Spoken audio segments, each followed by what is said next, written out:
You're very welcome along. So it's Monday evening here and Off the Ball, one of those weekends with a lot going on. Kenny Cunningham's going to join us on the football show. He's talking Man City Liverpool, a game which I think it's fair to say keeps on living up to its billing. We had two Irish golfers in the top three at Augusta. Scotty Scheffler, though, underlined his credentials with a rock-solid display. Dermot Police on the show this hour. We will also have word from Sweden ahead of Ireland's World Cup qualifier. Aisling O'Reilly in Gothenburg for Off the Ball. Live commentary on the show tomorrow. And then Monday Night Rugby as well. Heineken Champions Cup. Women's Six Nations. We have Fiona Hayes and Keith Wood after 8 o'clock. 53106, the text number. We're at Off the Ball on Twitter. Mick McCarthy in studio. Hello. Hey, Joe. And Richie McCormack, you're there, I presume, Richie? You presume, right, Joe? Oof, bit of a delay. We're going to manage, though, like the pros that we are, Richie. Fear not. Man City 2, Liverpool 2. I do remember watching this game. I'm pretty sure it was the first few days of January 2019. A game City won at the Etihad. I think it was 2-1. I seem to remember Sané scoring. But my main takeaway watching that game was this is now the best game in world football. Yeah. Pretty much. And it's been the case ever since. And even yesterday, with all the build-up and all the billing, sort of in a way that's very much counter to every single Manchester United-Liverpool game. This one just delivers. It is relentless. It is high quality. It's less fire and brimstone. That's been much talked about. It's more technique and pure football and respect. But it's in an extraordinary state at the moment, that game. It's just outrageous. But just so fast-paced and everything about it. And in two completely different ways, as we know. And I just, as you said, lived up to the billing.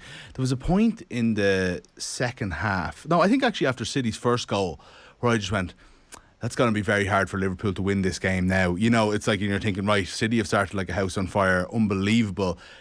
It's kind of ruined the game because I can't see Liverpool scoring two. And then Liverpool equalised so quickly that you're like, oh, game on again. Then they kind of hang on to half-time. City are brilliant all the way through the first half. It's 2-1. You're like, right, if they don't score soon, it's going to too far back because they have to win again. Now, the fact that they didn't win didn't take away from it because they were in with a chance all the way through. So Mane scores straight away in the second half. And you're like, this is everything you want. And I remember just there's that rare moment where you're watching a game, not in company, but you talk to the TV or you shout at the TV, and I just read there was just an exhale of what a game, when Mane scored, and then even the Sterling goal not being allowed kept it alive and kept everything and they're just so well matched and everything about it, and Salah had such a poor first half, maybe they should take him off at halftime, and then he's just so good in the second half and everything he does. It just has everything, doesn't it? Yeah, it's in a great place, Richie, and even the Pep and Klopp. Well, I was going to say a handshake. It was more like Pep, high on life, and that was football. That's what Pep was saying with that handshake. That was football, Jurgen.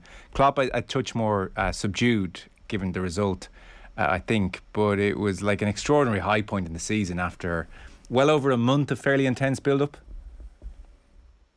Yeah, I'd seen a lot of in the wake of yesterday's game the term a great advertisement for the Premier League, and that's what the Premier League is all about. But when I heard that, I kept being reminded of, do you know those games for an Xbox, or those ads for an Xbox game or a PlayStation game where it looks all smooth and really clean and brilliant, but on the underneath it just says not actual gameplay footage. That's what yesterday was. Liverpool and City are so far ahead of everybody else in the Premier League that yesterday's game is not actually an accurate representation of what you see in the rank and file matches in England's top flight, because they're just so much better. Naturally over time, like everything else, they will come back to the pack, or the pack will catch up with them. But at the moment, there's streets ahead in terms of technique, in terms of tactical nous, in terms of individual player ability, just so far ahead of everybody else that it's almost unfair, and they're almost operating in their own little two-team league at the moment. Joe, as somebody that inexplicably watched about 70 minutes of Burnley and Norwich just before this match, I can confirm what Richie is saying is very much true. Sean Dyche got everything he deserved. Absolutely, yeah. So, It's a little early in the season for Sean Dyche to be showing such hubris after the Everton game, wasn't it? It really did feel like that. I think we talked about it at the time. It just felt immediate. You've just ruined this. Yeah. You've just beaten Everton. You've sucked them into the relegation, and you've just ruined it with your hubris. John Giles wasn't too happy about it when we were talking to him on Thursday. Yeah, let your football do the talking, I suspect. And there is this obvious, I was going to say an attacking slant to what City and Liverpool are doing. It's far more than a slant. It's a full-on attack. And that just adds to the whole thing as well. I mean, you think where English football was, and this is going back a touch. But you think of where it was when Mourinho and Benitez were at their peaks and Liverpool, Chelsea. That was really dour. Like, it was grim. I hated those. Yeah, games. awful. Awful. And so here we are a decade on. It's good to see that like attacking football has ultimately trumped whatever the hell that was. At least for now, anyway. now, Yeah. And look, and also it gives it that, like, you're talking about games living up to their billing. Big games, and that's anywhere in the world. Forget about it being the Premier League. They don't live up to it. Yeah. You're talking about, like, chess matches and all the other cliches. That didn't happen. It was a goal after 4 minutes. It's amazing. Players tighten up. This is, semi-finals are always terrible. Finals are not much better. Players tighten up. Yeah. These two teams don't tighten up. It's like, okay, let's start, go. And that's actually, Gary Neville was talking about in commentary after Mane's goal about like Klopp having guts and Liverpool having guts, and that was so much of it. You would expect them to, in some way, whatever about tighten up, at least feel somewhat downhearted by the first half performance, by the fact that City led twice, by the fact that it's going to be so hard to win from there. The Liverpool team just constantly amaze me by how much they just believe in themselves and the process of how they do it. And look, it goes without saying that City are in the exact same boat. And, I couldn't see City losing that game at any point yesterday, but Liverpool probably could. And that's what's actually so phenomenal about it. It's two teams just at the top of their game, just clashing at 100 miles an hour. I actually can't remember where there was kind of a lot of nonsense about whether United and Arsenal was as good a rivalry as this and all. But forget about even the rivalry part. I just don't ever remember teams clashing at such a high level for such a sustained long period of time. No, I agree with you. I did feel for a time El Clasico was at a different standard to everything else that was on in the world, for sure. That's fair. Yeah. And it not what really was. I mean, look, Barcelona had more of an edge than anyone has in the City-Liverpool rivalry, although you do feel Liverpool are just trying to keep pace that little bit with City. But Barcelona were clearly better than Madrid, but it was still an unbelievable level. You got random 5-0s thrown in there and stuff like that. That were big headline games, but were they as high quality on both sides? Now, don't get me wrong, some of them were, of course. I thought some of them were. But I can't see either of these teams getting whooped 5-0. No, there was a 4-1 when one of them had won the league, but generally it's tight, and there are also goals. Penny for Jack Grealish, I thought. Yeah. Do you know? God, there was a point even when I was like, Jack, he's doing what he's supposed to do. He's running at the defence, and Matip just like tackled him absolutely perfectly. And there was a pass on, Pep Guardiola, I guarantee you, watched Grealish when he took on that dribble and he had somebody screaming and galloping down the left wing, and Grealish either saw him and chose not to, or didn't have the vision to see him. I suspect saw him and chose not to. Jack Grealish has a bit of vision. And I suspect Pep internally went, not for me. He's not there yet. Because Pep was asked why Jesus him over the summer started ahead of Grealish. And I suspect he's lying with his answer. He said, Gabriel deserves to play a lot because he's a fantastic person. So I felt he dodged the question a touch. He also did say that Jesus has a lot of experience in these big games, and that's fair. He's played in these top of the table deciders a good few times. I thought there was a bit element of truth in that. He's also scored, I think, against Chelsea and not sure who the other, like Man United or something. He scored in big games this season when he's actually got hardly any goals this season. Neville was making the point during the game. Arsenal it was, sorry, not United. Yeah, the reason that they've gone with Jesus, for instance, over a Grealish or even over a Mahrez, I'm sure he was thinking as well, what have I done wrong? It's an outrageous bench. And the point they were making on Sky was, well, Jesus and Sterling can really run in behind this Liverpool high line.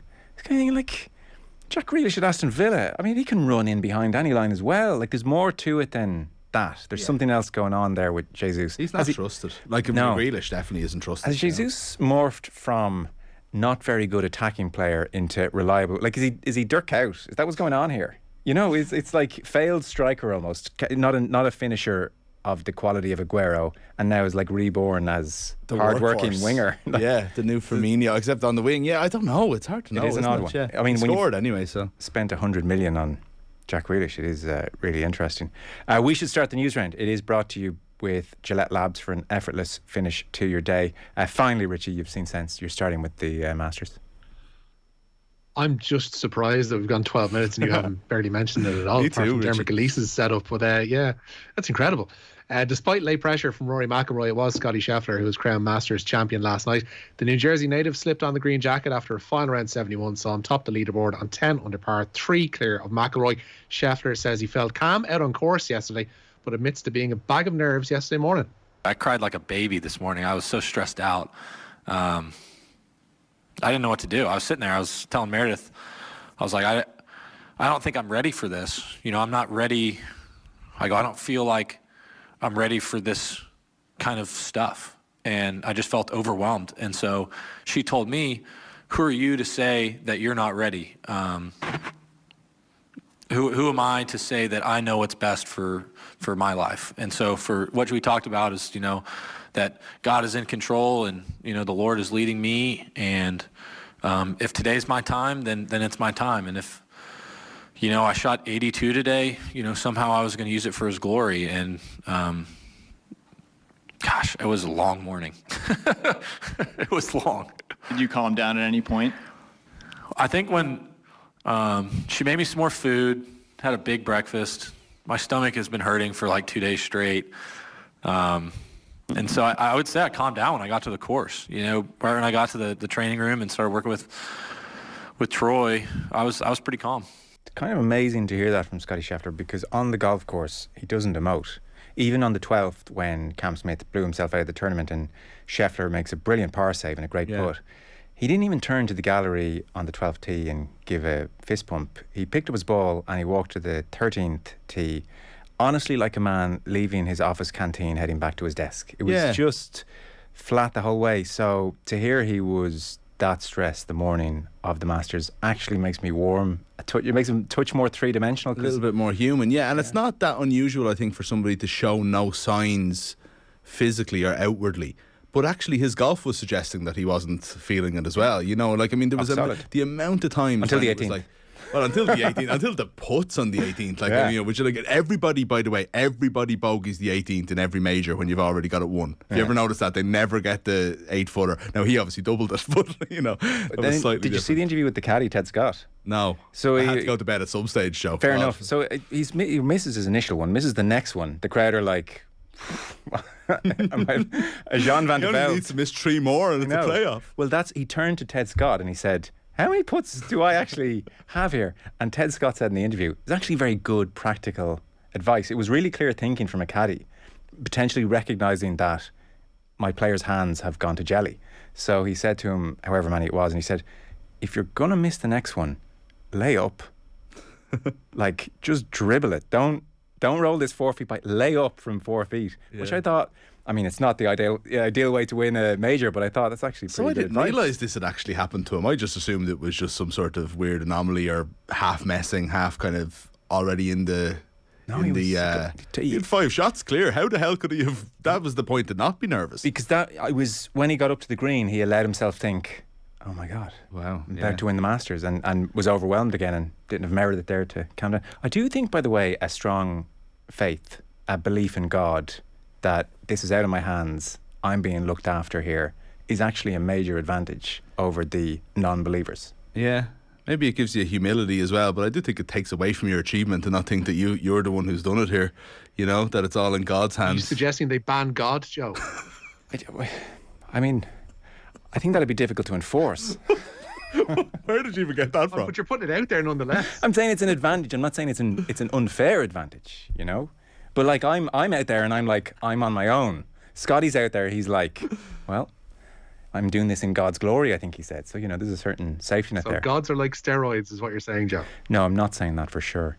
Who was the long jumper who was very religious and then lost his faith? Jonathan Edwards. Yeah. He spoke about how it was a comfort blanket. Yeah.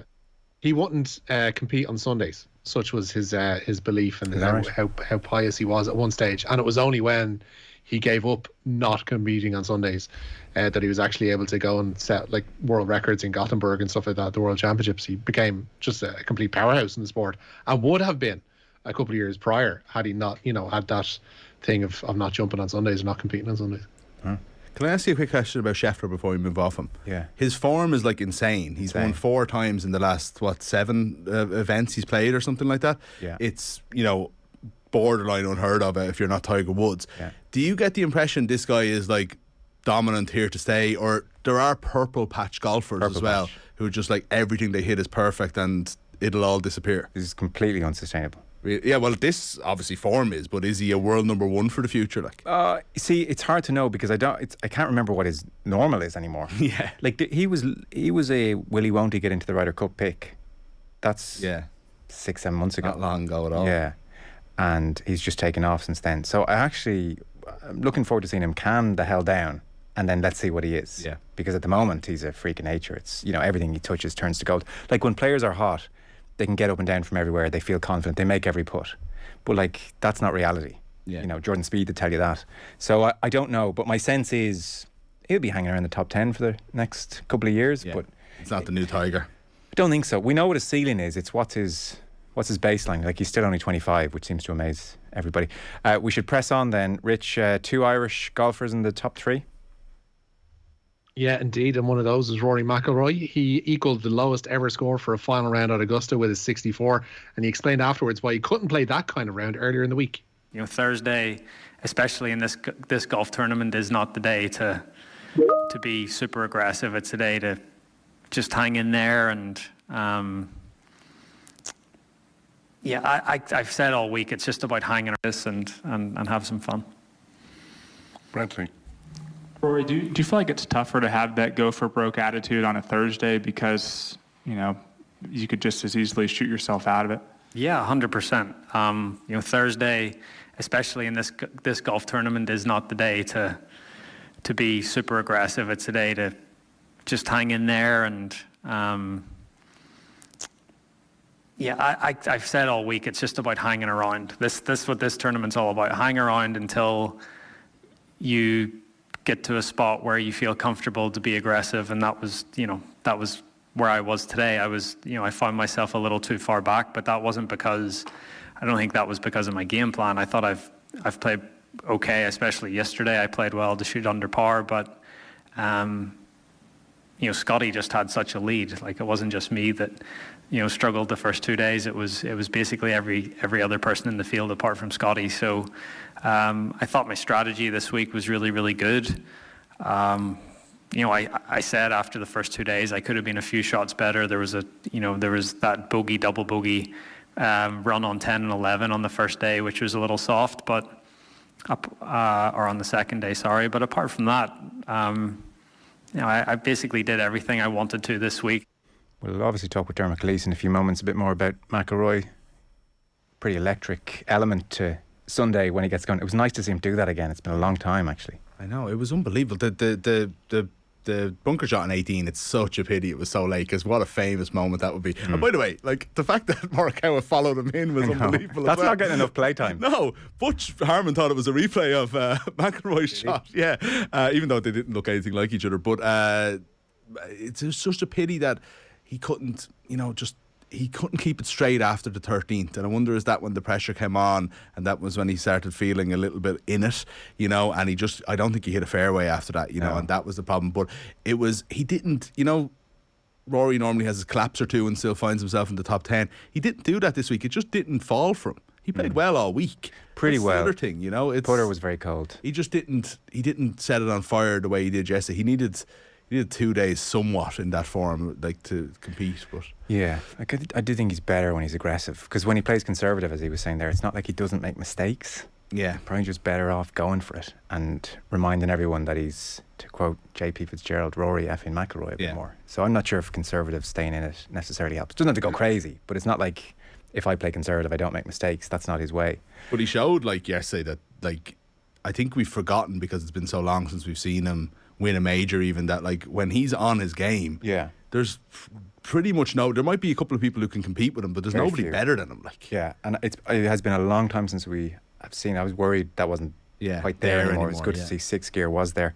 What else do you have for us on that, Rich?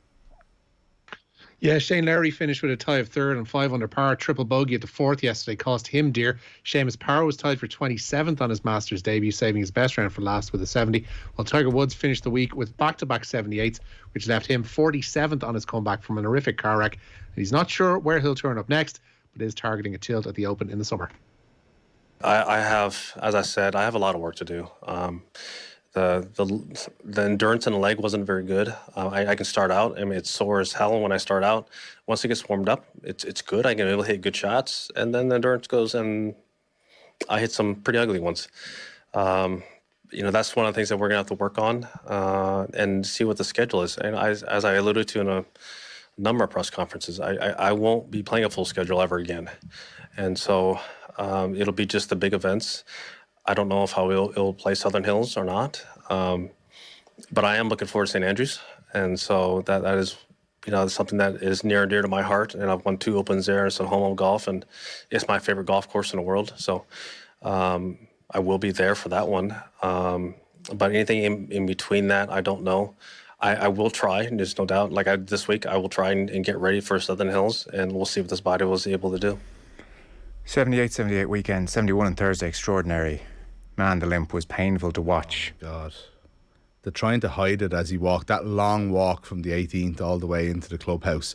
By the time he took his last step or two, he was lifting his foot off the ground. I can only imagine the pain he was in, Unbelievable that he got through it, Outrageous. It's outrageous. Made the cut, we take that for granted, he had a poor weekend, he ran out of steam. The fact that he was able to make the cut after what he went through. We should, the No Laying Up podcast read out a list of everybody he'd beaten. Yeah. There's a lot of good golfers there. And he's like, it was extraordinary. And, with each passing year, he's a changed person. I mean, he's so different now, his persona. By the way, have you ever seen anything like Shane Lowry? A couple of bad holes this week, whatever happened on the 4th there. But his holing out, his birdie putts from 25 feet, you're like, Shane's got this. Yeah, middle of the hole every time. He's in a sweet spot right now. He said he's feeling very, very good. He wants to. In the Masters, nothing to sneeze at. I know. He's hoping the form just hangs on. A bit like Scotty Scheffler until the next major, but he's feeling good. We'll talk to Dermot Gilleese in a moment. Sweden against Ireland tomorrow, 5:30. There's a World Cup qualifier. Sweden, the number 2 ranked team in the world. Crowd of 15,000 expected for this game. We're going to have live commentary on the show tomorrow. Aisling O'Reilly is over in Gothenburg as we speak. Good evening. Good evening, lads. How are you? I was reading it rains a lot in Gothenburg. Is it raining? No, it's not raining. It's pretty nice. A light jacket is all I needed today. So it was a welcome change. And yeah, it's lovely. It's really calm and quiet and really clean. I don't know if any of you have ever been, but really calming. Is not much sound around the place. Just, really quiet. God, you're making it sound like zombies have taken over there. It's sort of nice, but I suppose for a city, it's a little bit strange. But it is pretty quiet. Sweden, number 2 ranked team in the world, as I mentioned. They beat Ireland in October 2021. It was only 1-0, admittedly, in Dublin. There is a degree here of Ireland going over. They are missing Savannah McCarthy in defence, and there isn't huge depth potentially in the Irish backline. There's a degree of shot to nothing. Sweden are already through. They're going to be first place. This is about if we can nick a bonus point or 2, a bonus point or 3, it would be great.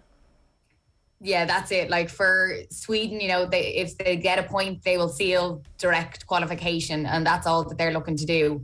When Ireland, on the other hand, they really want to go out and put up, I think, a really good performance, that they can walk away from the pitch saying that they gave absolutely everything. And that was what Vera Pauw sort of alluded to today. She said, the outcome that I want, of course, is to win, but I want us to be able to walk away and just say we gave absolutely everything. when they met back in October time, I think, Sweden were probably a little bit of a different team than we're going to see tomorrow. They're, a lot more, they played a lot more games in Ireland. They've had a lot more time together, all of those things that will have a massive impact on the game.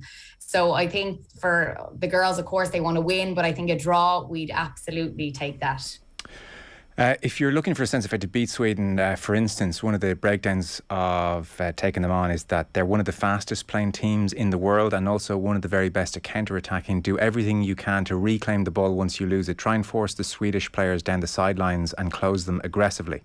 Now, this is not a blog on a Swedish football experts writing. This is on the new Swedish jersey. This is bizarre. Have they clarified what this is all about? Yeah, it was a bit mad today in the press conference. So the Sweden coach, Peter Gerhardsson, he was there and he was asked the question, what's this about? Does it come across arrogant? And all of these questions. And he sort of paused for a minute and he didn't know how to answer it. And then he sort of said, look, I think everyone knows. And if you don't know it, then buy the shirt.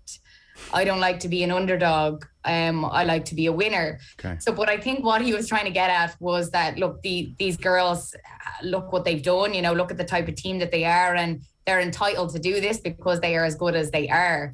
And even Vera Pauw, she said today, they are entitled to do this. Congrats to them. I won't be buying the shirt, but congrats to Sweden. So, it's funny. I was asking the lads earlier on OTB AM, have you ever seen anything like this before being done? I don't think I ever have. No, Nothing like this. Closest I can think of is that Man United blue and white jersey that had all the names of the players, but that's a far cry from this. First thing that kept in my head too, yeah. Weeks spent trying to find Paul Ince. He's on the shorts. We were talking to the camp. Katie McCabe. Yeah, Katie McCabe. Yeah, she's raring to go. She wants to get the win, and that's Katie all over. You know, she's just an exceptional talent, and what a leader as well. Like, even just hearing her speak, she's so motivational. Even just listening to her speak in the press conference, and she's really looking forward to it tomorrow. And it was really interesting as well. I just asked her about making her debut back in 2015 to now 2022, and she just said, like, it's unbelievable to see the difference, you know, of Irish football, where it's came from. And she said that this is probably the most exciting time that she's ever had in an Irish jersey. So yeah, it was just amazing to hear her say that. And yeah, she's really looking forward to getting out there tomorrow and hopefully getting the win. Okay, I think we've a clip of Katie speaking. And for tomorrow, what is the best outcome that you'd hope for leaving the pitch tomorrow night? To not lose, I suppose, is definitely the most the best outcome for me. I think we know it's going to be a massive game. We know how good they are, the second best team in the world. But for sure we'll be ready for it. And I just seen during the week, just your sister Lauren, she's a footballer as well, playing with Ireland. She puts up her videos doing all her skills and that. She's brilliant. She must really look up to you. Yeah, their under 15s team are currently away in England at the minute about the Bob Doherty Cup, and I'm delighted to obviously see her do so well at the start of her journey. So hopefully she has a big career ahead of her. And is this the dream to do what her big sister's doing? I think so. I think she's always asking questions and about Arsenal and Ireland and that. So yeah, it's great for her to be able to dream of becoming a professional footballer one day. There we are, Katie McCabe. More the ball she sees tomorrow, I think the better from an Irish perspective. Ash, I know you're back in the football show, so thanks for the time being. Thanks a million, guys. Thank you. Cheers. Aisling O'Reilly there for Off the Ball in Gothenburg across this week. Richie McCormack, before we go, got to wrap up here, but be remiss of us not to mention the reports around Munster. Yeah, huge news today. Graham Rowntree is poised to be named the new head coach at Munster. The former England international has been the province's forwards coach since 2019, and he signed a 2-year contract extension in January. Rowntree, it seems, will replace Johan van Graan, who of course leaves for Bath in the summer. Yeah, interesting. We'll talk to Fiona Hayes, Keith Wood about that. Rich, Masters Special Newsround out of you. I expected no less. Thank you. That's the last one you're ever getting, Joe. And by the way, I mentioned we do have commentary of that game tomorrow. So Sweden-Ireland tomorrow, full match commentary. It's going to be on OTB Sports Radio, and then later on in the evening on the football show this evening, more from Aisling, as I said, in Sweden. She's going to be chatting to Irish international Julianne Russell, and it's all thanks to Sky, proud partner of the women's national team. Together we can go anywhere. We're going to take a short break. Dermot Calise on the way.